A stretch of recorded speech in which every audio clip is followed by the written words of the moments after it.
Wife went on a blind date despite my disapproval. I divorced her, and now she's begging me for forgiveness. I, 37, male, have been married to soon-to-be ex-wife for 5 years. Known for 7. We met through mutual friends back when I was still figuring my life out, working long hours and living paycheck to paycheck. Somehow we clicked and stuck around. Our marriage had its share of ups and downs, but nothing alarming. I knew she liked attention, but she never crossed a line. She had a large cache of coworkers, friends, gym buddies. I didn't police that. I trusted her. Then, a month ago, she mentioned her new coworker, Rachel, who apparently had been trying to set her up with one of her single friends. Soon-to-be ex laughingly told me about it. Said Rachel didn't even realize she was married. I laughed too, but something about the way she said it didn't sit right. Not the words themselves, but the tone. There was this strange amusement in her voice, like she liked the idea of being found desirable by someone new. I brushed it off by thinking it was some new topic she had found to chatter about with her friends and family. It doesn't necessarily have to mean anything. A week later, she brought it up again. This time she said Rachel had mentioned it in front of their team, saying how cute it would be if soon-to-be ex met this guy named Tyler, who matched his energy. She was laughing and expected me to take it lightly. Now it was almost a week that she was talking about the same topic, and it was no longer funny. So I replied, "Weird thing to joke about when you're married." She shrugged. "Yeah, but it's harmless." I didn't like the way she dismissed my concern. That harmless word kept bouncing around in my head. Conversation closed. A few days later, we were watching TV, and suddenly she brought this up. In the middle of nowhere, she goes, "You know, Rach again talked about that guy. She's saying, what's the big deal if you spend one evening with my friend? Could just be a coffee date." That one got under my skin. I paused the TV, looked at her straight, and asked, "And what did you say to that?" She went quiet for a good 30 seconds before saying, "Actually, I was thinking, what's the harm in grabbing a coffee?" I froze for a moment. "Are you serious?" She gave me this nervous laugh like she was testing the waters. "I mean, it's just coffee. It's not like I'd do something wrong." I snapped before she could finish. "It's a date. You go meet some guy one-on-one. That's not a joke. That's not just a coffee. That's a date. And that's the problem." My voice was louder than I intended, but I couldn't help it. I was angry in the red-hot kind of way. It was the deep, enraged kind when the other person doesn't see a boundary you thought was obvious. She immediately softened her tone. "Okay, calm down. I'm not saying I'm going to do it. I was just discussing it out loud. You don't have to get all worked up." She reached out and touched my hand and assured me, "I'm not interested in anyone, okay? You're overthinking. I cannot even imagine hurting you or crossing the marriage boundaries." I pulled back my hand, but she held it again and swore to stand by the marital vows. I wanted to believe her. I really did. I took a breath and nodded. We sat there quietly, watching TV, neither of us really paying attention. My mind was obviously reeling with the discussion we had. After about 15 minutes, she said, "So what do you think?" My mind was still not over it, and I thought she was still asking about that. So I impulsively almost snapped over, "Think about what?" She gave me this annoyed look, muttered, "Never mind," got up and stormed into the bedroom. I didn't let it slide and followed her in and demanded to know what she meant. She ignored it, but I pestered her hard, asking her to explain her behavior. She sighed, rolling her eyes, and said, "I was talking about dinner plans, but I know you're still hung up on that coffee thing. God, I shouldn't have even told you. I try to be open, and you just twist things. It's all my mistake that I blabber everything in front of you." She played the victim and guilt-tripped me so effectively that for a minute, I started to wonder if I was overreacting. Maybe she really had been talking about dinner.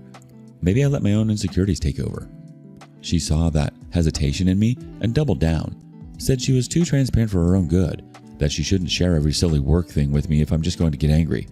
By the time we went out for dinner that night, I was the one apologizing. She smiled, kissed my cheek, and said, "See, we're fine." I thought the chapter was closed. However, after that discussion, something had shifted inside of me. A seed of doubt got inside of me, quietly and persistently. Fast forward to this Friday. She said she was going out with her coworkers for dinner. Nothing unusual. She does that once in a while. I told her to have fun. She got dressed up more than usual, actually. Makeup, nice perfume, and her favorite little black jacket that she usually wears on date nights. I still didn't overthink. Around 8:30 p.m., I texted her just to check in. "Having fun?" There was no reply. An hour later, I sent another, "You heading home soon?" Half an hour later, she replied, "Sorry, got caught up talking. Heading out soon." It didn't sound like her. Short, cold, no emojis, no casual tone. It got me suspicious. Just my gut feeling, and yeah, It was the effect of that conversation. Obviously, my mind was racing with the thought that what if she was on that date and was lying to me? When she got home around midnight, she said they went for drinks after dinner. She smelled faintly of cologne that wasn't mine. It wasn't strong, but it lingered just enough that I couldn't ignore it. I didn't confront her, just said goodnight and turned over. The next morning, she was in the shower. Her smartwatch buzzed on the nightstand. Normally I wouldn't care, but this morning I was feeling different, and I glanced at it. The notification read, "Had a great time getting to know you. Hope we can talk again soon. From Tyler." I wasn't a fool to not decode Tile. The words burned into my brain. I didn't even open it. Didn't need to. The name said everything. She came out of the shower, wrapped in a towel, smiling, "Morning," leaning in to kiss me. I pulled back and asked, "You went on a date last night, didn't you?" She froze mid-step. "What?" I said quietly, holding it up. "Your watch. He said he had a great time getting to know you." The blood drained from her face. She went into panic mode. I could see her hands shaking while she was trying hard to remain composed. Then she started talking too fast and defensively. "It wasn't like that, I swear. Rachel and the others thought it would be funny to give it a shot. They made me go. I didn't even want to." I asked with a straight face, "Did you tell them you were married?" She hesitated, searching for words. It was enough to tell me everything I needed to know. I nodded slowly. "Yeah, that's what I thought." She started to say something, but I cut her off, told her to pack a bag and leave. She was stunned that I could tell her this. It was like, "What? No, it wasn't." I cut her off, not in an angry way, but calm, firm voice, that you went on a date with another man. You dressed up, you went out, you lied to me about it. You've lost all grounds of defending yourself. She broke down instantly. Tears rolled down her cheeks, and she went into panic mode. "It was just dinner. I didn't touch him. I didn't do anything wrong. You're overreacting." I shook my head. "No, I'm reacting exactly right." It became a full chaos. She kept crying, saying it was just curiosity and wanted to see what it felt like to talk to someone new. "I thought it was just a harmless meeting," I replied. "You wanted to test the waters. Congratulations, you found out what happens when you do." She was bawling and trying to hug me and hold my hands, swearing it meant nothing and that she had made a mistake by going there. I didn't respond. I walked to the closet, pulled out her suitcase, set it on the bed, and started stuffing her clothes in it. She pleaded, "Where would I go?" I said, "You can stay with Rachel," since she thought it was so funny to set up a married woman on a blind date. She kept talking, begging, pleading, twisting her words. Said I was making it bigger than it was. Said I should understand that she was just curious and it was just one coffee. I screamed, "It was not only about one coffee. You lied. You chose to betray me." By then she was shaking. "Please don't do this. Please, we can fix this." I told her there's nothing to fix. She has crossed a line that doesn't uncross. She cried harder, said she'll tell the guy it was a mistake, that she'd block him, that she'd prove she didn't cheat. I told her it wasn't about cheating. It was about choice. She chose to lie and to see how far she could go before I'd notice. Initially, she pleaded to stop, and when I didn't, she held my hand firmly and said, "You cannot throw me out of a marital house. I can call the cops on you." Look at her audacity. I glared at her and dropped her stuff, pulled out another suitcase, and stuffed in some of my clothes, documents, and other essentials. She didn't stop me, just stood there staring at me. I dragged my bag and walked outside, loaded it into my car, and then realized I forgot the charger. I walked back inside and saw her crying on her phone, maybe telling her matchmaker coworker about the fallout. She immediately hung up midway on seeing me. I didn't even look at her, went straight up, pulled it out from the socket, and walked out. I checked into a hotel, dropped my bags, and then went into the office. I barely worked that day. Spent most of my time searching for a divorce attorney and filing up applications for a meeting. The next day, she texted me, "Can we please talk?" I didn't reply. Then another one. "I didn't mean to hurt you. It was stupid. I just wanted to experience something different, but I realized how wrong it was. Please, let's talk." Still nothing from me. Later that night, she sent a long wall of texts about how she was sorry, how she made a mistake, how she'd do anything to make it right. I didn't reply to that one either. She stopped texting after that. I'm looking for a new place. Until then, staying at a hotel. I spoke to my friend about it. He asked me to think through it because divorce wasn't easy, and there was no infidelity involved. Even if there was, I had no evidence about it. Since then, I've just been thinking about it. Isn't this betrayal? Am I really overreacting? I have the meeting with the lawyer lined up this week, hence writing it here to gain some advice. You're totally not overreacting here. Honestly, walking out, packing your bags, and taking yourself somewhere you could think clearly, that was the sane move. It sucks, it's messy, but sometimes you have to remove yourself from a situation that keeps crossing lines. Even if it doesn't look like cheating on paper, at the end of the day, this isn't about coffee or dinner or whatever. It's about respect. And if someone can't meet you there, there's really nothing to fix. She went with the intention to cheat. Let's just put it that way. She knew exactly what she was doing. Update 1. Writing this update for all the folks who supported me in the first one. I think you guys need to know what happened next. I met with the lawyer and gave him all the details. He listened quietly, took notes of the important points. When I was done, he asked, "Do you have any hard evidence that she cheated?" I said no, just that message from her smartwatch. He sighed and informed me that in the most blunt way possible, then it's your word against hers. My advice is, don't take this to court. Settle it privately. That would be faster, cleaner, and a lot cheaper. I agreed that it was the best option for me. He started preparing the paperwork right away. I told him to ship it directly to her workplace.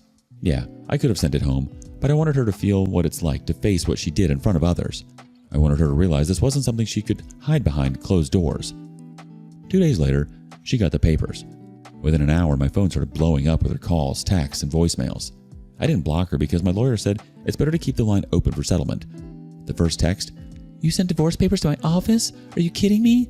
Then another, "We need to talk. Please, just once." I waited a day before replying. My lawyer said to hear her out. Maybe she'd agree to settle without a fight. But he laid out some ground rules. Meeting at a public place. Stay away from any sort of emotional conversation. If the matter gets heated, leave ASAP. And the most important thing is to record the whole conversation so that there is no room for a blame game. So I texted, "Meet at Brewline Cafe, tomorrow at 4. She showed up 10 minutes early. I spotted her from the window. When she saw me, she walked over without saying anything. I pulled out my phone, hit the recorder and said, "Hope you don't mind recording the conversation. I want everything to be documented." She flipped. "Why? Why the hell would you record our private talks?" I wanted to scream that there was nothing private between us, but all I said was, "I'm acting as per my lawyer's instructions. So yeah, please cooperate." She lost at my calmness. Was like, "Why are you behaving so formally? I'm your dang wife, not some business client where you need evidence of the discussion." I didn't say anything, just looked down. For a few seconds, she just stared at me, expecting me to fight or reason or maybe give up. Then she finally spoke. "It wasn't what you think. It really was just coffee." I said nothing. She continued, "He texted me after because he thought I was single. I swear I didn't encourage anything. It was stupid, I know. I just wanted to feel, I don't know, something different for a minute. But I didn't cheat." I looked at her and, without any expression, said, "You lied to me and went out and let another man think he had a shot with you. That's cheating enough." She got frustrated. "So one stupid coffee means our marriage is over? You're throwing everything away because I talked to someone?" I didn't even blink. "We have had this conversation before. It's leading nowhere. I want a divorce, and that's the end of the discussion." She went quiet for a while, and then her tone changed to bitter and defensive. "You know what? Fine. If you want to divorce me, then it's not going to be free. I gave 5 years of this marriage. You make more than I do. I'm entitled to something." So this was her motive. She wanted to milk out every last penny from the marriage. I stood up, paid the bill for the coffee, and said, "My lawyer will handle the rest of the thing." She glared at me. "You'll regret this. You'll see what happens when you try to screw me over." I walked out without replying. I updated my lawyer about the meeting, and he gave me a heads up that without evidence, I would have to bear alimony and the case might drag longer than expected if she didn't comply with the settlement clause. I couldn't sleep that night.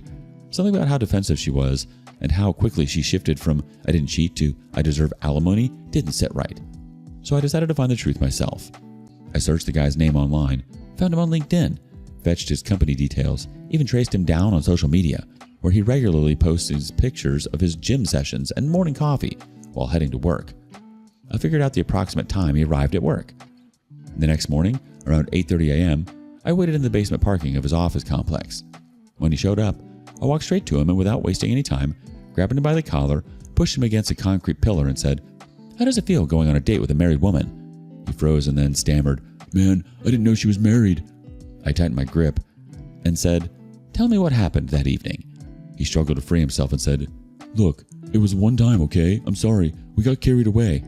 I was like, "Carried away what?" Then he blurted, "We used protection, okay? It was a mistake." I froze. My grip loosened instantly and he ran off towards the elevator, calling security on me. Before they could catch me, I rushed to my car and drove away. So it wasn't just coffee. She had slept with that guy. I informed my lawyer of what happened. He was obviously furious that I went to confront the affair partner, asked me to stay low on not indulge in any further talks with the soon-to-be ex-wife or affair partner. The same evening, I got a text from her again. "Can we meet once? I have something to say." I ignored it. My lawyer informed hers that she shouldn't contact me directly and that whatever she has to say she should communicate through legal channels or wait for the court date. A couple of weeks later, court ordered a mediation session.